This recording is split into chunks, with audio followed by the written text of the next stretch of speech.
Good afternoon, everyone, and welcome to the Empowerment Hour here at RCS, Randburg Clinic School.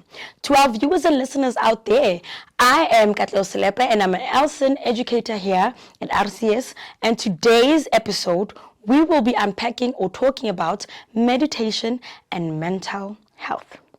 Do enjoy.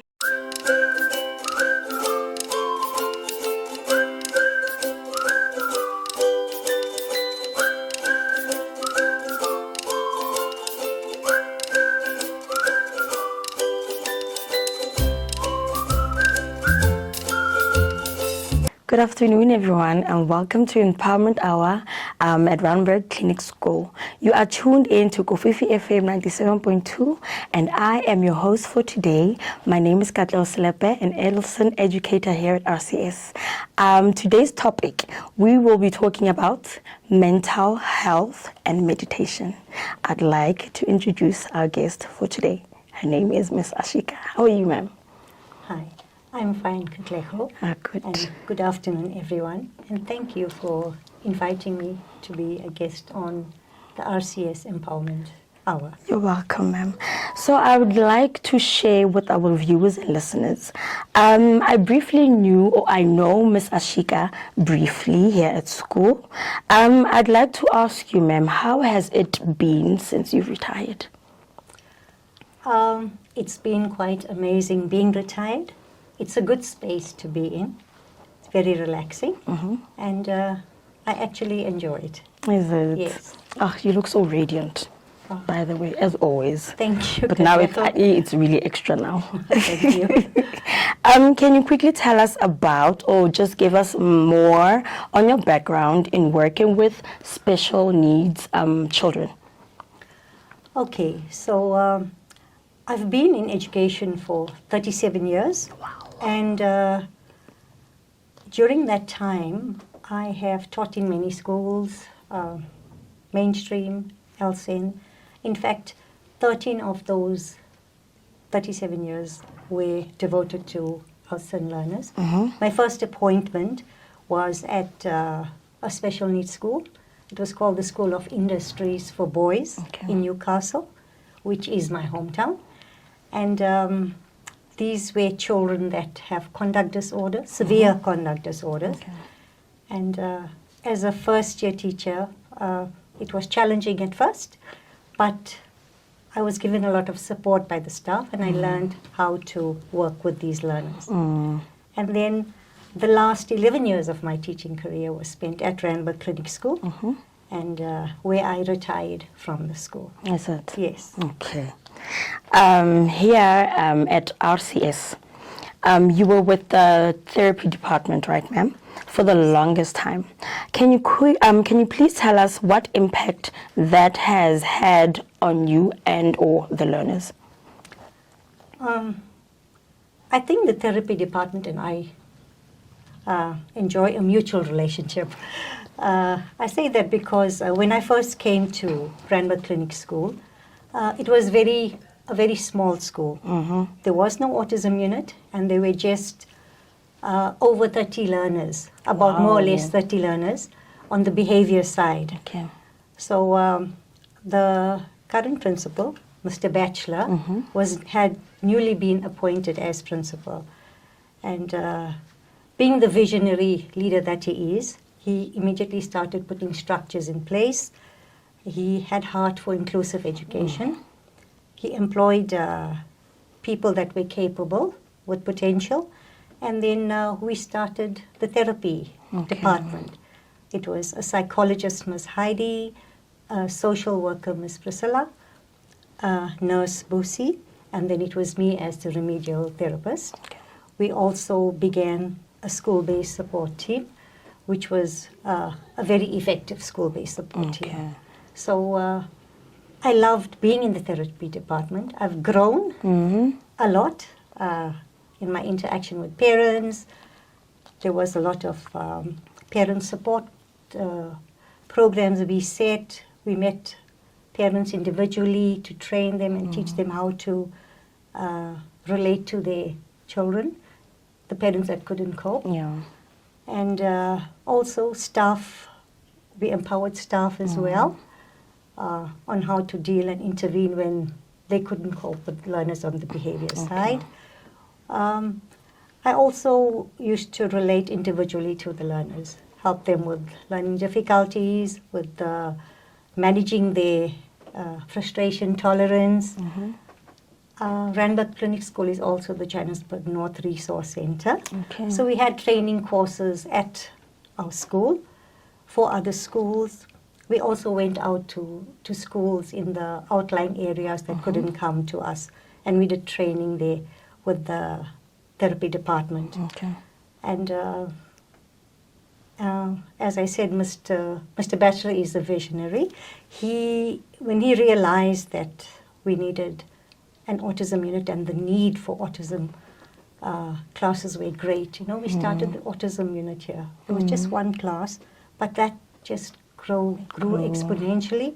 And every time I come to the school, I see how much progress there is, and it's growing. There's a lot. Yes, and with autism, we were able to get therapists, like speech therapists, occupational therapists, and I think Ms. Denise, who was our first speech therapist, she's still here today. She's the chief therapist in the therapy department.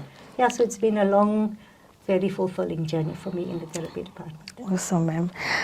Thereafter, you had joined the educational side or the education side. Yes. How has the transition for you, how was it like from being in the therapy department and then going into a class?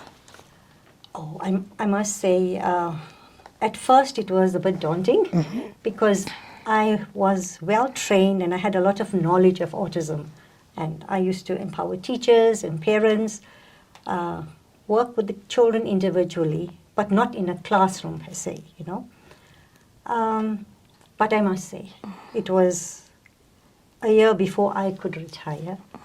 It was the most amazing, fulfilling year of my whole teaching career. And I say that with all sincerity in my heart, really. The kids were just amazing. I found that once they had progressed, and you developed trust with them, they would always come to you. I had to work with two amazing class assistants. Mr. Shane was my first class assistant, and he was very helpful. You can't manage an autism class on your own. And then Mr. Becky, he came for the second half of the year. And what was fulfilling to me was to see the theory unfold in practice with the children. What I knew, applying it and assisting them, assisting parents. Positive feedback from parents as well was also very motivating. So I think it would have been incomplete for me had I not been in the classroom. I'll quickly relate an incident in one of my previous schools. It was a school called Brooklyn Heights in Durban, a mainstream school, a primary school. And one day the principal told the staff, he made a comment at a staff meeting. He said that, "You don't know how lucky you guys are. I would do anything to be where you are, back in the classroom with the children."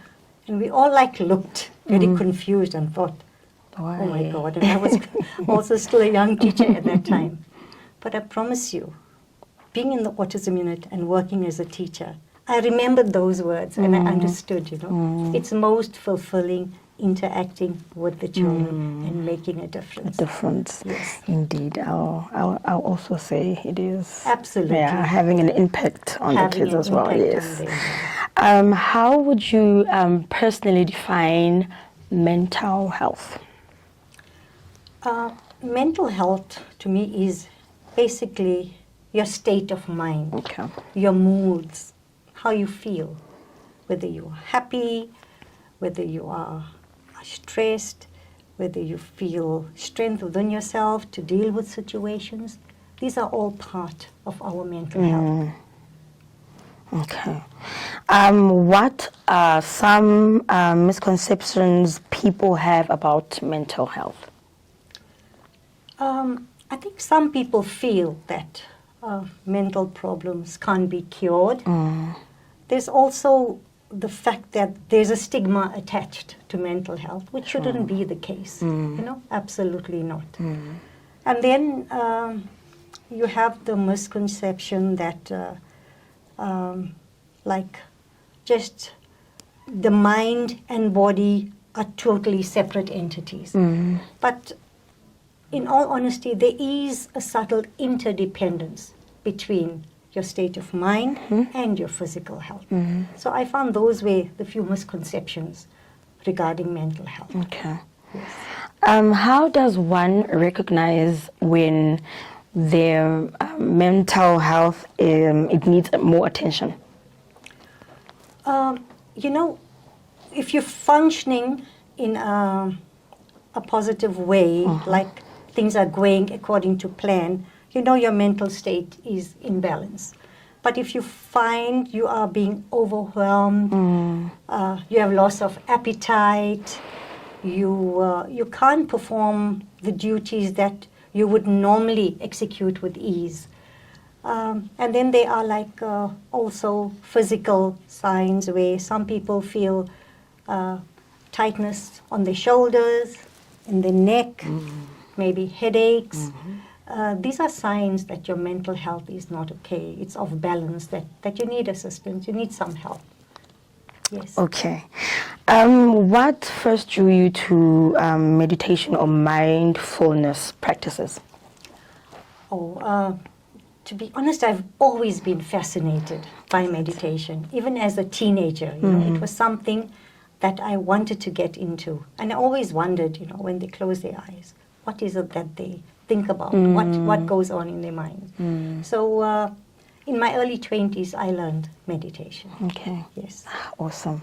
I think I wish I had that thought of practicing such. It's never too late. You can still learn. I will. I'm Thank you. glad to hear. How would you describe meditation to someone who's never tried it before? Okay.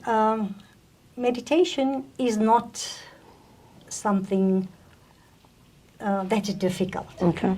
It's actually a very positive practice. It helps you to keep your mind centered, to calm you. Okay. And it's not a practice that it's only meant for a certain group of people. Anyone can practice meditation. So I would actually encourage them to try it at least and then see how they feel about it. Okay. Yes. So is it necessary for a person to practice meditation when they're happy or sad, or just it doesn't matter? No, you don't have to be in a certain frame of mind or state of mind to practice meditation. In fact, they say prevention is better than cure. You don't have to wait until you are depressed or you have a problem to only meditate. It's actually a lifestyle. If you practice it daily, you find that it'll become part of your life. You'll have a calmer state of mind. You'll be able to handle situations in a better way. Okay, noted. What are the main mental health benefits you've experienced with or through meditation? Firstly, I find that I am in a good space mentally, you know. It's not that I don't get stressed. I am human. There are situations that do stress me, but how I handle the stress is important. It helps me to cope. It helps me to feel centered, to be calm. And yoga as well, that goes with my meditation, keeps me physically fit. So also how you relate to people. You find that you can relate to people in a better way, in a more positive way. People who meditate also find the energy to give back to communities. You know, you want to do good, you want to be good. By having these positive attributes, you live your life in a better way. Yes. And I must mention that you have this really calming aura about you. Like, I could hear some nice calming music playing in the background and just having your voice speak. With that being said, ma'am, we just have to go for a short break. We have an educational segment with RCS EduShare. Stay tuned. day everyone, my name is Nathan. Sometimes I feel super happy or full of energy, but other times I feel very sad and tired. There are ups and downs that can make it hard for me to focus or control my emotions. There once I need you to know I feel my feelings can change quickly, but still I care about those around me. I might need extra support when I'm feeling down or too happy. I learn to balance my feelings with the help from my teacher and family. Please support me when I fail and celebrate with me when I do well. I am trying my best, just like you. Thank you for understanding me. Welcome back, everyone. I am still with Miss Ashika, and we will be still talking about meditation and mental health. Yes, ma'am. How often do you meditate, and what's your usual routine like? Okay, I've been meditating for over 35 years. It's a long time. It's very long. I meditate twice a day, normally before my breakfast in the mornings for about half an hour, and before I have supper in the evenings around 6 o'clock. I usually, after meditation, I would do a few yoga exercises. If I don't get to do them in the morning, then I would practice them in the evening. Okay. So that's basically my routine of meditation. Okay, wonderful. How can beginners start incorporating meditation in their daily lives? Okay, so you don't have to start meditating for long periods at a time. In fact, you can start for just 5 minutes. Okay. Just close your eyes and visualize for 5 minutes. You can try, like I said, before breakfast if you have time. Okay. If that's not possible, then try it before your supper at night. Okay. And once it becomes regular, you will find that you yourself will want to do it twice a day. It's like that. Okay. Once you start, then you'll feel the benefits, and then you can make it part of your daily routine. That's beautiful. I am taking tips here, guys. What's the difference between mindfulness and meditation? Okay. In your view? In my view, Yes. mindfulness is basically the space that you are in at that time, where you are in that moment in time. You're aware of your environment, what's around you. Like I'm aware I'm here, being interviewed by Katlego. At this time, I know what's around. I can see what's going on. That's being mindful. Okay. Mindful of my environment and mindful of where I am and who I am. Okay. Meditation, on the other hand, it has more depth to it, where it requires a technique of visualization. You go within yourself, and with this technique, you calm yourself, and you visualize and get yourself into a good mental space. Okay. Yes. But they do work hand in hand. You can work it hand in hand, but they're actually separate entities. Okay. Yeah. Okay. How do you, Ms. Ashika, maintain consistency with your meditation practice?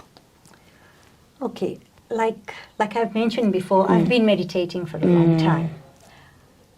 When I began meditating, it was difficult. It's not easy to just continue meditating, simply because it's something new.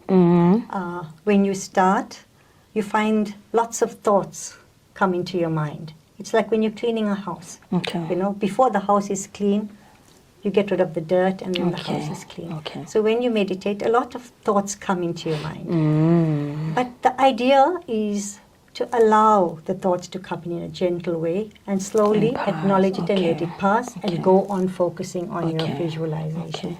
The misconception of meditation is that you have to empty your mind completely. Mm. And that's not possible. It's not. You just have to be practical about it, Okay. acknowledge it, but just, persevere Okay. in your visualization. Yeah.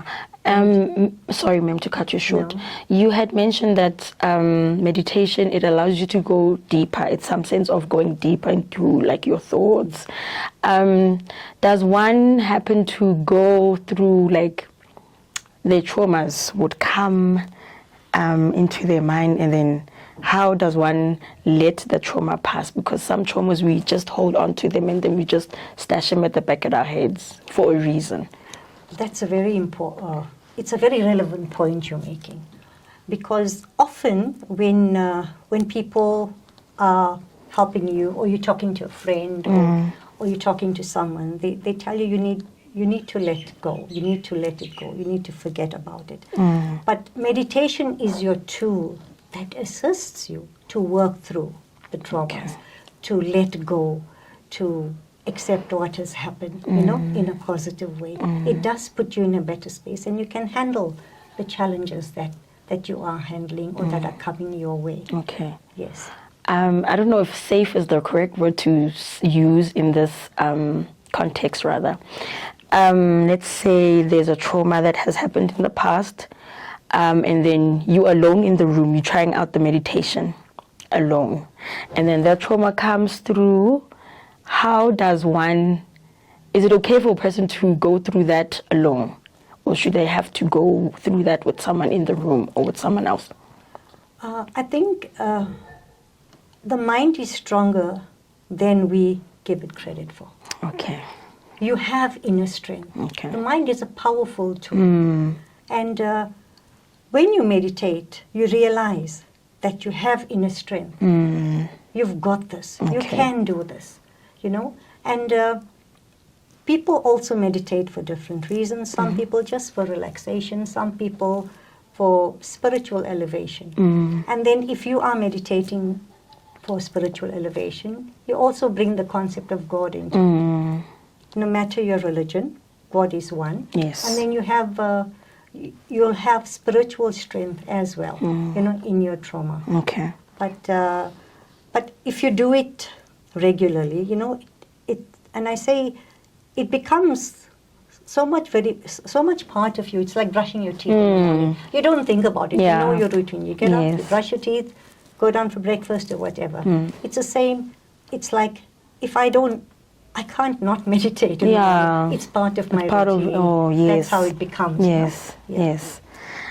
How do you integrate meditation techniques into mental health treatment?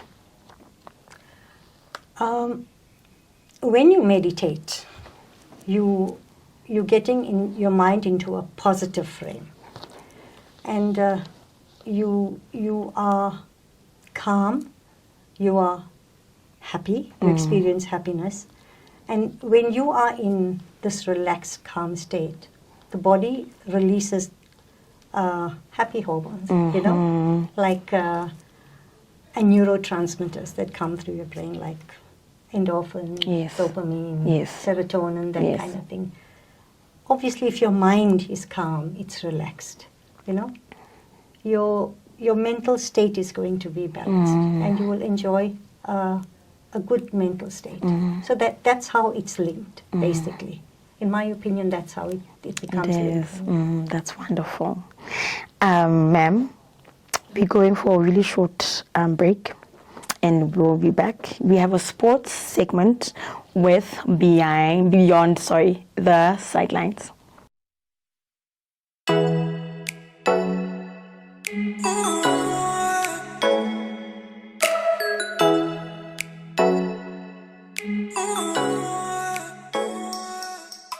Hi everyone, my name is Dave.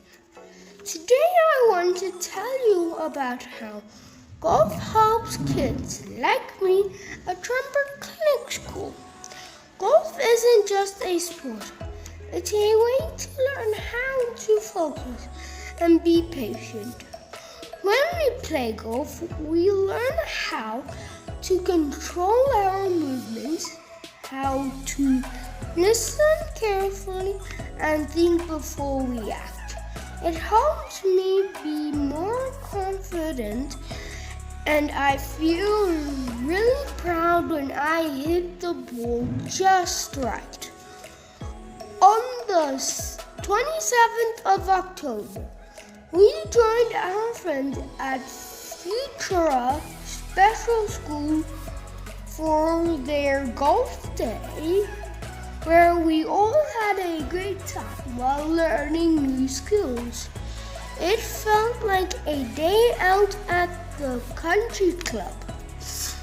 At Ranberg Clinic School, our golf program is special.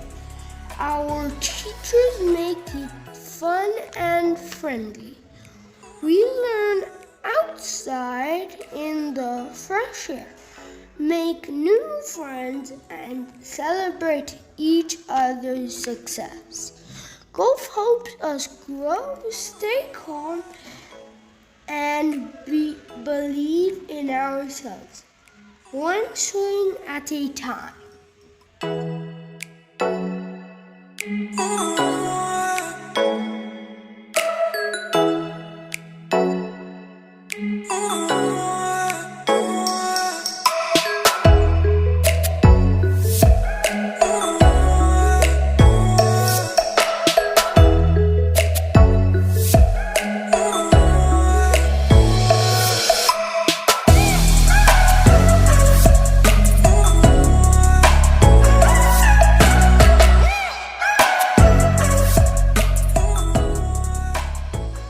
Welcome back, everyone. I'm still with Miss Ashika. We are going in depth, and I must say I'm really enjoying this interview or this talk that we are having, ma'am. I'm glad. We have a couple more questions that are left, and one of them is that how do cultural or spiritual beliefs influence meditation processes or practices, rather? Okay. I had mentioned before, generally people do meditation for different reasons. And the two main ones is firstly to enhance your spirituality, and that would be also getting closer to Supreme Consciousness, improving your connection with God. That's one of the reasons. And then another is for relaxing your mind, for mental well-being. Both reasons result in an extremely positive outcome for the individual. Now, culturally, well, it's also a misconception that meditation is only for people from the East or from a certain cultural background. And that's not the case. It's for anybody. It's for everyone. It's for anybody. Okay. Yes. Okay.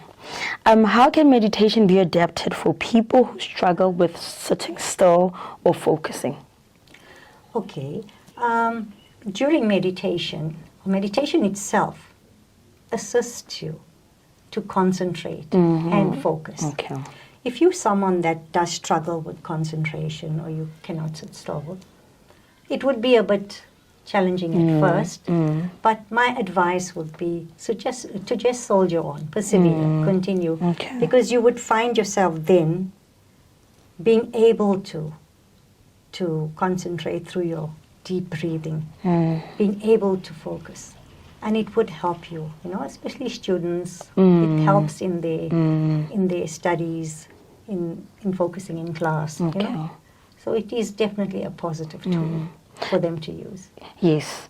Do you think, ma'am, let's say for life skills teachers or educators out there, is it okay for them to actually install meditation in their classrooms?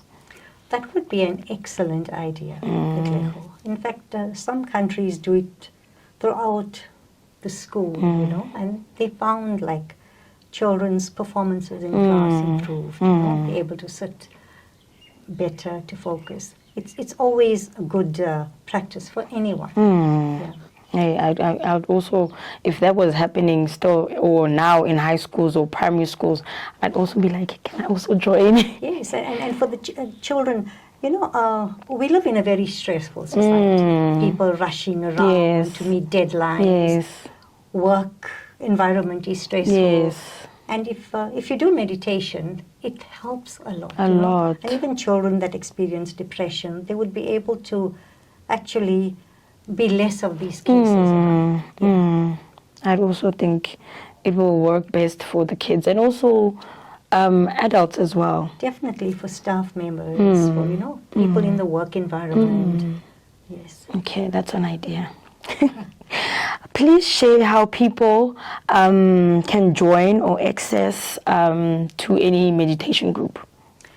Okay, there's a lot of free meditation classes on the internet, yoga classes. You can search and see what works for you. The group that I belong to, Ananda Marga, which Okay. means Path of Bliss, Okay. we actually meet when everyone is available at Randburg Clinic School and to have group meditation. There is a regular weekly session that goes on Zoom. I'll share the link. Okay. They do deep relaxation and yoga. Okay. And it's simple exercises. It can benefit anyone that would like to Okay. join. Oh, I think I'm going to sign up, ma'am. Great. And with that being said, thank you, Ms. Ashika, for joining us on the show. pleasure. Me and Ms. Ashika, we will be shortly demonstrating, she will be demonstrating some meditation poses or techniques. And before that, Ms. Ashika, do you have any shout outs for anyone out there? Just say hi to anyone. Hi, everyone. I hope I have made an impact and maybe motivated you to do or to start meditating if you have not already. Yes. And thank you so much for listening. Thank you, ma'am. Hello, hi, everyone. As you can see, we are on the floor. We are joined by our production team, and Miss Ashika will do some demonstrations for us. So for those of our listeners who'd like to try meditation, even for the first time, you are most welcome to join us. Seat yourself in a quiet spot, make yourself comfortable. If you are not able to sit on the floor, that's okay. You are also allowed to sit on a chair and make yourself comfortable.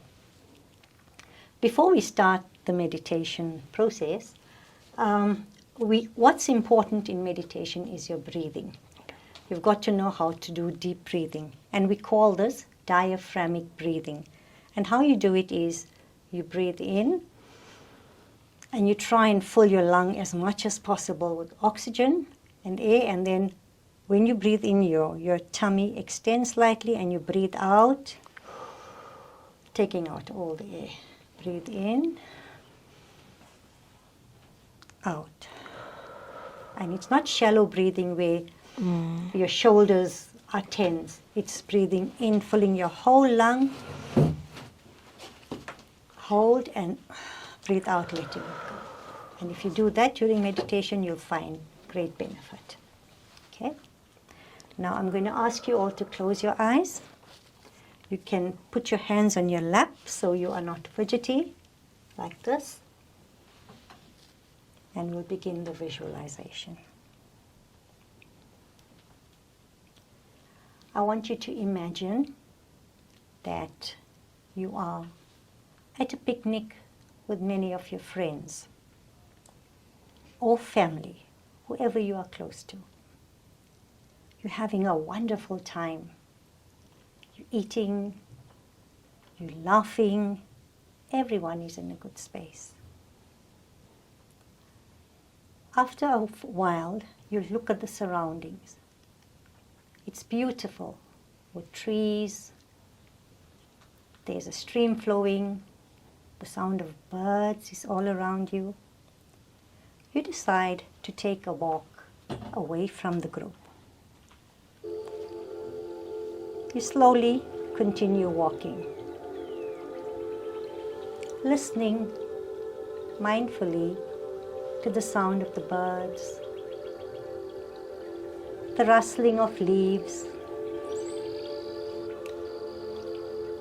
and the gurgling sound of the water.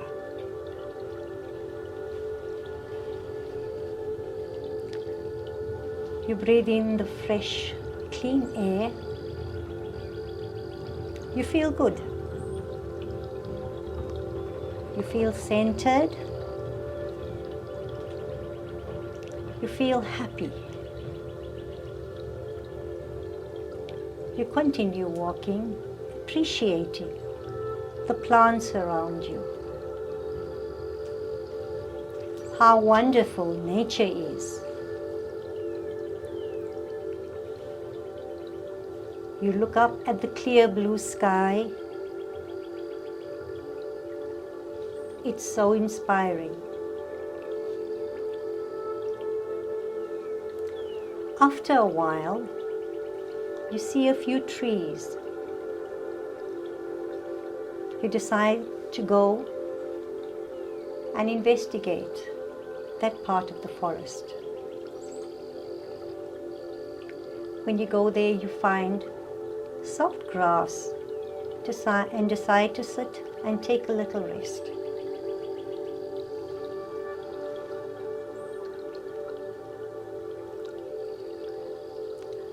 With your eyes closed, you're feeling extremely relaxed. The sun is filtering through the leaves of the tree that you are sitting under, and you can gently feel the warmth of the rays of the sun on your face.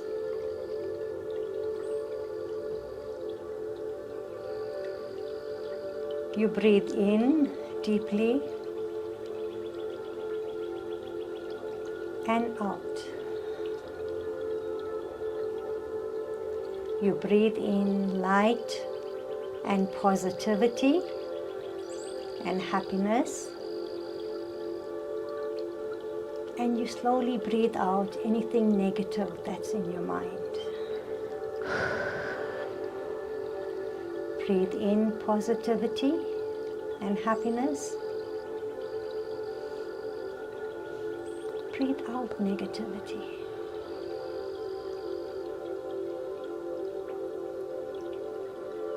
Breathe in positive energy.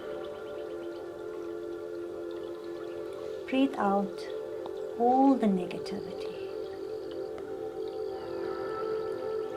And you continue doing this for a while. I'll leave you to that. Breathe in and out.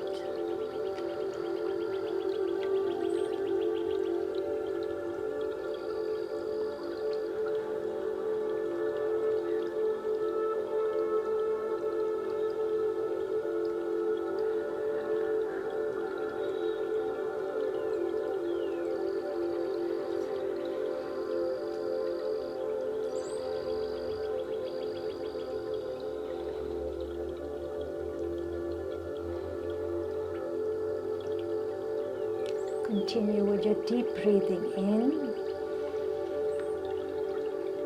and out.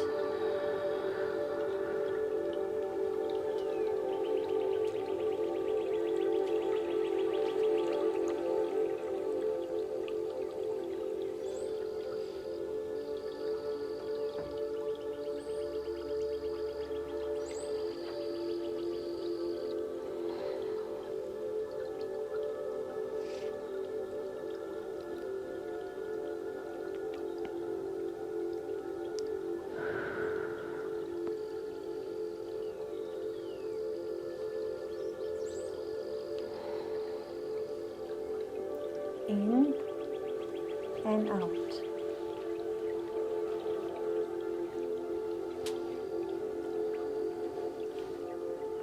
In and out.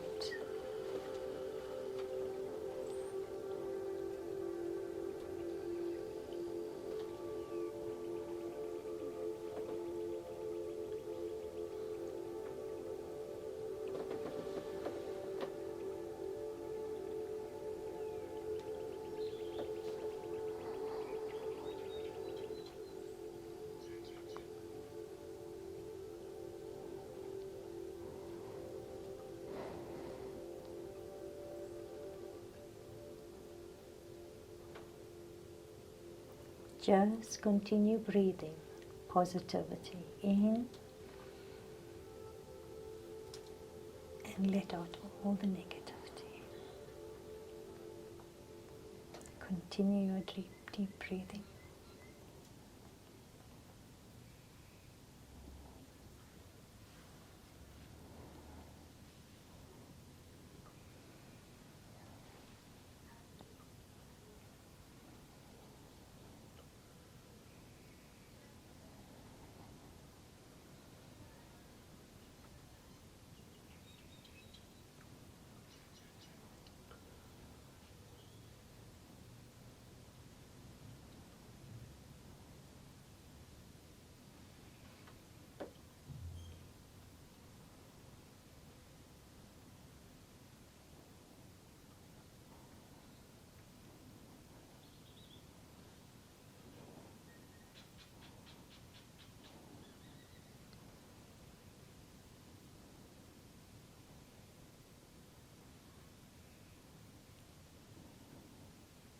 Listen to your breath as you breathe in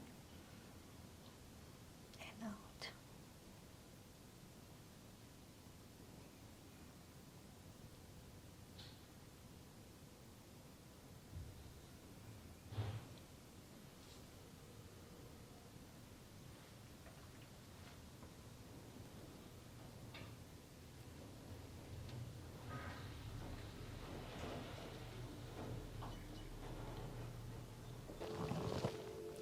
Feel yourself completely and utterly relaxed.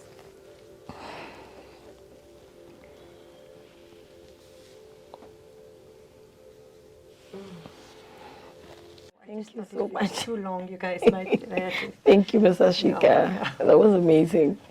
As you guys saw, I had to wake up because I felt like I was going to fall back. So But you see, it was easy. amazing. It's not difficult. yes, You can do it at but I home. think we need your voice in a recording or something, and then do that for us. I'll do that with pleasure. Thank you. That's it for today. Thank you, guys. Bye.